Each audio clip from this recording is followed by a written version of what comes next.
Japan is an interesting outlier when it comes to gun violence. They're about 1/3 of the size of the US, and they have the lowest rate of gun violence in the developed world. It is so peaceful there that police often run out of things to do. Seriously, in 2015, only 6 shots in total were fired by police in all of Japan.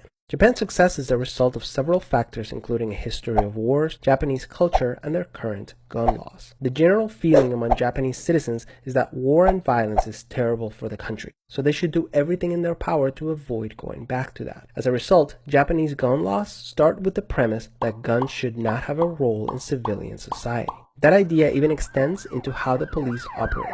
Instead of arms training, the police spends many hours training in martial arts techniques. If they're dealing with a violent or drunk person, sometimes they will use these huge futons to basically roll up the person like a burrito and take them back to the station until they calm down. From the civilian side, if a person wants to buy a gun, they have every right to do so, but the process is very complex and thorough. To buy a gun in Japan, first you have to take a day-long class and pass a written exam. Then you have to take a shooting range test and pass it with 95% accuracy or higher. Then you have to go to a hospital and pass a mental health exam and drug test. And lastly, you have to pass a comprehensive background check that makes sure you don't have any extremist or criminal associations. Only then you'll be allowed to purchase a shotgun or an air rifle, but no handguns or semi-automatic weapons, which are completely banned for civilians. Did I mention you have to keep the gun and ammo stored separately and under lock and key and agree to yearly police inspections? Yeah, Japan does not mess around when it comes to guns. And the results speak for themselves. It's incredibly hard for would-be mass shooters to get their hands on weapons that can cause a lot of harm. The consequence is that total gun deaths in Japan are often in the single digits, compared to 33,000 annually in the United States. So what can you do?